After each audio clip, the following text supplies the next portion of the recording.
Hey guys, I got another commentary for you. This time it's Steal the Artifact.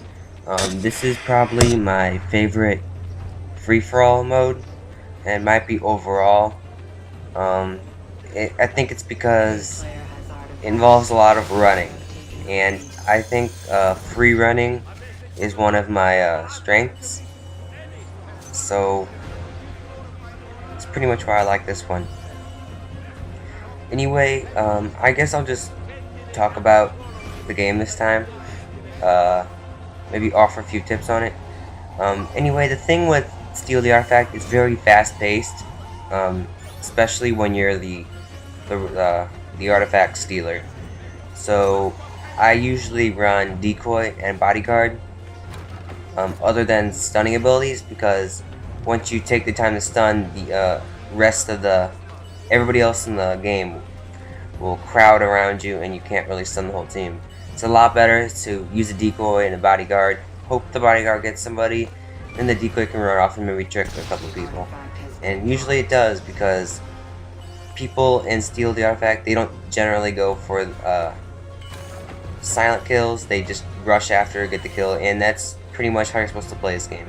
You generally do not go out and try to get decent kills, rather just take the artifact as fast as you can, and then try to keep it for as long as you can. Anyway, my tactic when it comes to this mode is to stay hidden, and until I get really paranoid and everybody else just starts crowding around, that's when I'll use my abilities and make a run for it.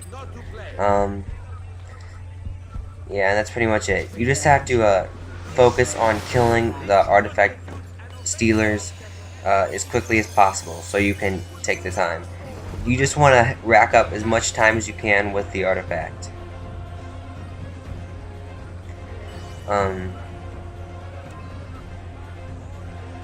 Right. So I'm just sitting on the bench. And it's good if you're not moving, you want to stay hidden, because you get bonus points for being hidden. So you might as well just sit down while you can and take a break. You can also go for the stuns when you have the opportunity.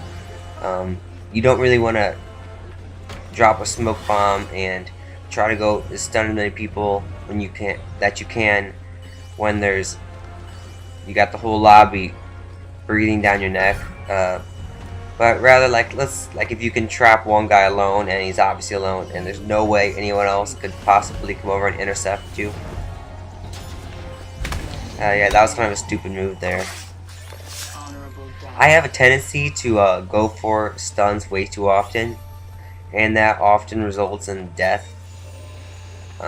I could have probably survived if I did a U-turn the other way, going to the chase breaker. But, you know, it's too late now.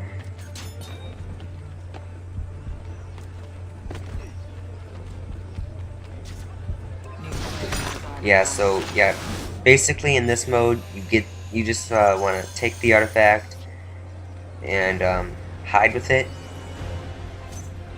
and if it's necessary, run away with it.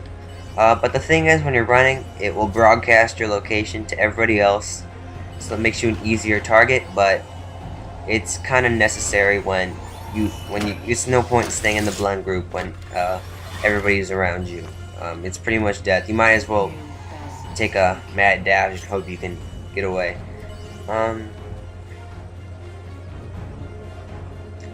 I myself have not been playing very good lately. This wasn't particularly a high scoring match, and I barely got first place on this one. I was looking through my library or recordings,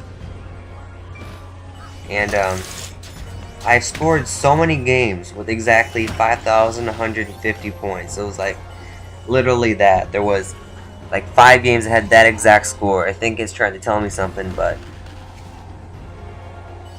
I don't think I've played any 7,000 plus games in the last few days, and I'm not sure why. I'm doing really awful. But I decided that I'd just try to get something up.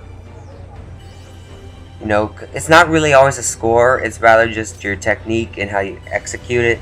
Uh, and a lot of times the technique things are really situational. Like, you can only do something when the situation comes up.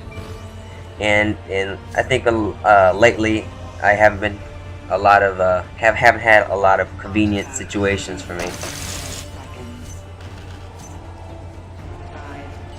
Well, it may just not be that complex. I'm just doing awful.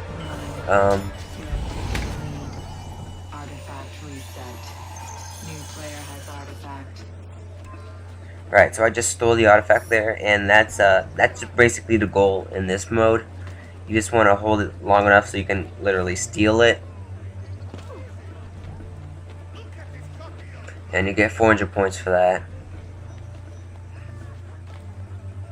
In this mode, I don't particularly care for the gun, because when you shoot them, it'll just simply drop their chest, and then you'll have to run over and get it. And the cooldown, whatever you call it, after you shoot the gun, you have to like reload it.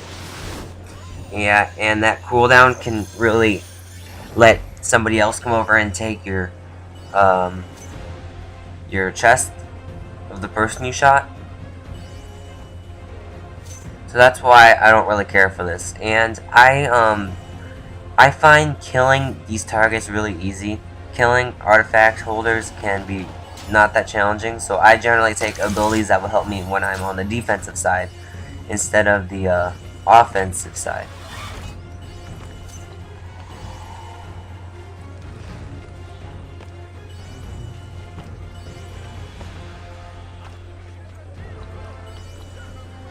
I'm running out of things to say.